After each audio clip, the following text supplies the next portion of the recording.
of varying degrees of spiritual strength would travel about the country in a spiritual pilgrimage, searching for Zen masters and deeply enlightened monks against whom they could pit their Dharma skill as a means of deepening and rounding out their own enlightenment, and at the same time developing teaching techniques through testing the spiritual strength of their adversary.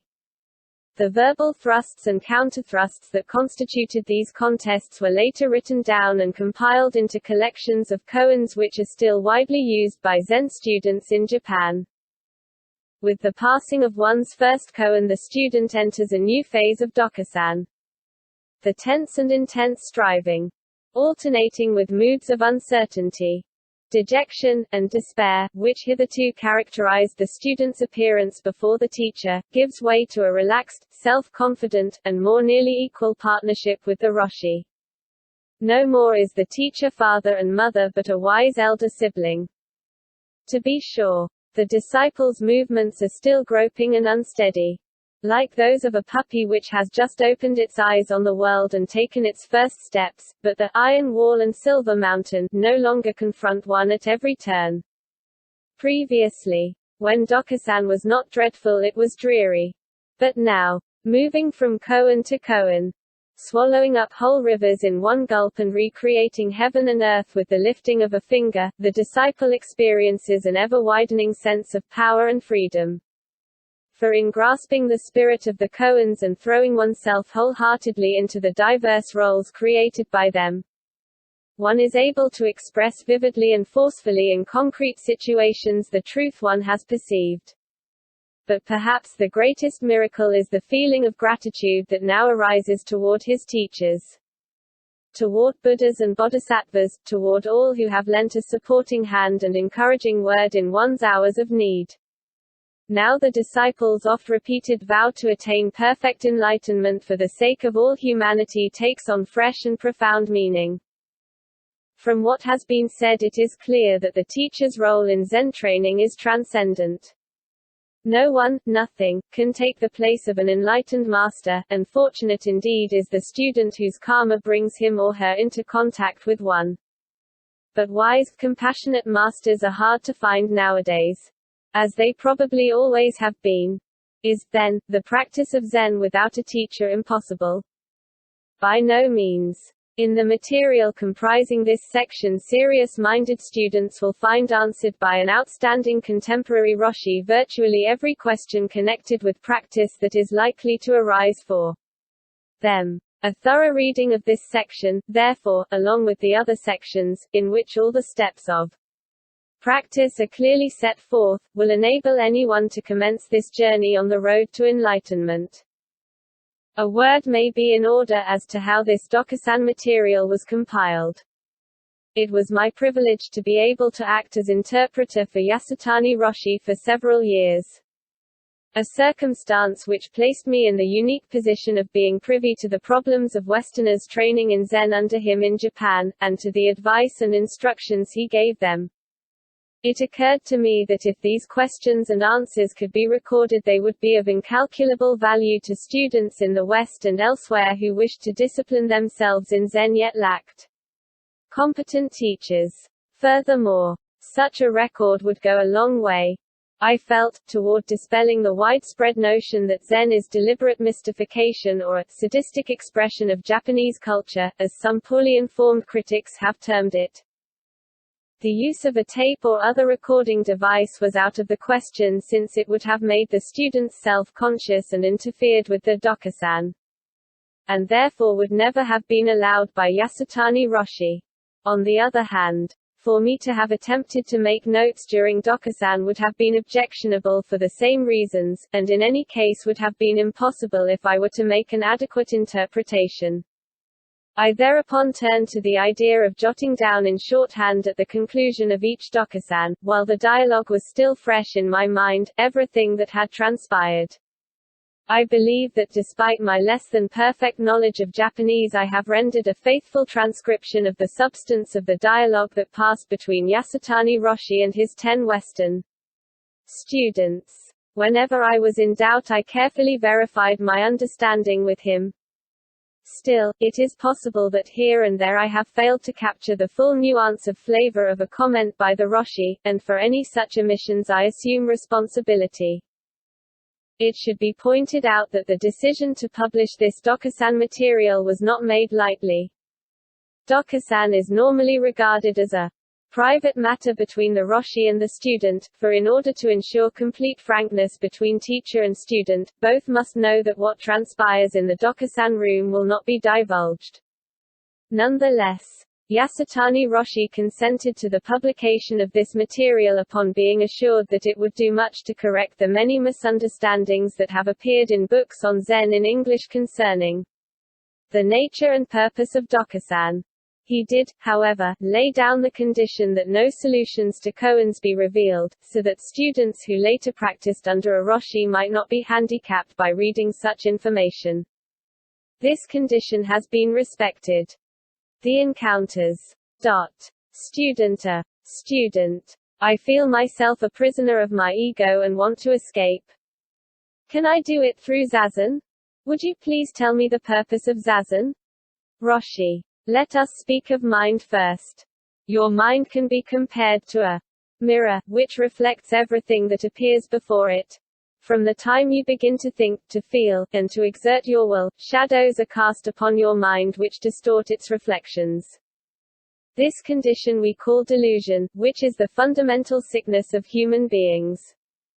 The most serious effect of this sickness is that it creates a sense of duality, in consequence of which you postulate I and not I. The truth is that everything is one, and this of course is not a numerical one. Falsely seeing oneself confronted by a world of separate existences, this is what creates antagonism, greed, and, inevitably, suffering. The purpose of Zazen is to wipe away from the mind these shadows or defilements so that we can intimately experience our solidarity with all life. Love and compassion then naturally and spontaneously flow forth. Student. I am sitting in Shikantaza as you have instructed me. I have pain in my legs, but it is bearable. I am not bothered by many thoughts and my concentration is fairly good. But I really don't know what my aim in sitting is. Roshi. The first aim of sitting is to unify the mind. For the average person, whose mind is being pulled in many directions, sustained concentration is virtually impossible. Through the practice of Zazen the mind becomes one-pointed so that it can be controlled. This process can be likened to utilizing the sun's rays through a magnifying glass. When the rays of the sun are focused they become, of course, more intense. The human mind too functions more efficiently when it is concentrated and unified. Whether your desire is to see into your self-nature or not, you can appreciate the effect on your well-being of mind integration. Student. Yes, of course. Now, I was sitting quietly doing Zazen, and then I had a great deal of pain. I didn't know whether I ought to try to endure the pain or to give up when it got too intense. My real problem, in other words, is this. Should I bring my will to bear or should I sit passively, without forcing myself? Roshi. This is an important problem. Eventually you will reach the point where you can sit comfortably, free from strain or pain. But from long habit of misusing our body and mind, in the beginning we must exert our will before we can sit with ease and equilibrium. And this inevitably entails pain. When the body's center of gravity is established in the region just below the navel, the entire body functions with greater stability. The center of gravity in the average person is in the shoulders. Moreover, instead of sitting and walking with an erect back, most people slump, placing an inordinate strain on all parts of the body. We likewise misemploy our mind, playing with and harboring all kinds of useless thoughts. This is why we have to make a determined effort to use the body and mind properly. At first it is unavoidably painful, but if you persevere, the pain will gradually give way to a feeling of exhilaration. You will become physically stronger and mentally more alert. This is the experience of all who do Zazen regularly and devotedly. Roshi. Is there anything you want to ask? Student. Yes, I have several questions. The first is, why did you have a sign put above my place saying I should not be struck with the Kyosaku? Is it because you feel I am hopeless? Roshi. I was under the impression that you, like most Westerners, did not like to be struck. The senior monitor has been striking everyone hard, and I thought if you were struck it might interfere with your zazen. You don't mind being hit? Student. Smiling. Well, most of the time I don't, if I'm not hit too hard. Roshi. Yesterday the young woman sitting opposite you, who happens to be Japanese, was struck with a great deal of force, to spur her on of course. It was the first time she had been hit and she was so surprised and bewildered that she left the session immediately.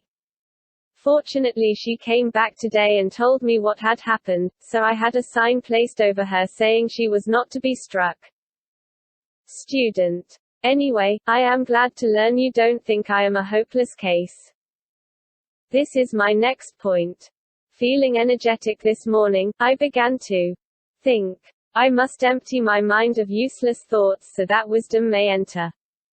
Then, realizing that this was the work of the ego, I became discouraged. I felt like a donkey that could be made to move only by having a carrot dangled before its eyes. Roshi. Do you wish enlightenment? Student. I don't know what enlightenment is.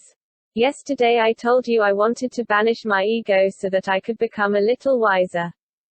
I suppose I am more interested in getting rid of ego than in attaining enlightenment.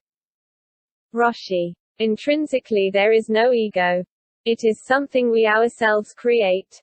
Still, it is this self-created ego that leads us to zazen, so it is not to be despised. Zazen, as you have probably realized, brings about an attrition of the ego.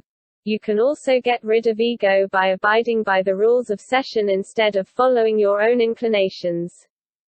If, for example, you don't want to rise when the bell rings for everyone to get up and walk around, you are catering to your ego and so enhancing it. The same is true of eating. You surrender to your ego each time you decide to forego eating communally and go off to eat by yourself. Now, since ego is rooted in the subconsciousness, the only way to uproot it is by a thoroughgoing enlightenment. Student. I am very tired and my legs pain me terrifically. I can't do good zazen anymore. I don't know what to do. Roshi. Zazen requires considerable energy. If the body is not fit, intense zazen is difficult. Until you recover your strength, sit comfortably without straining yourself. When you feel strong again, you can exert yourself. After that it is a matter of determination, of bringing your will to bear. Energy and unswerving determination are both necessary. Student. I have been working by myself on the koan. What was the face you had before you were born? I believe I have the answer, but would like you to confirm it. I have dwelt, for example, on what I was like before I was born and what my parents were like. I have also thought of what I would be like after I am dead. In fact, in my imagination I have already buried my ashes in a favorite spot. Have I been working on this koan correctly? Roshi. No, you have not. What you are giving me is a hypothetical picture of this koan. To deal with it truly you must be able to answer such questions as: if the world were destroyed, would the original face also be destroyed? If so, in what way? Student. I can't answer such questions. Roshi. This koan is no different from mu. For the time being simply continue with shikantaza until you reach the point of strongly wanting kensho. Then a koan like, what is my face before my parents' birth? Or, what is mu? Would be appropriate. Student. In speaking of Makio, you have said that even psychological insights about oneself are Makio. This is not only confusing but also discouraging. I've had several insights about myself during this session and felt extremely elated. But now I'm confused and don't know what to think. Roshi, as your practice progresses, many Makio will appear. In themselves they are not harmful, they may even be beneficial in some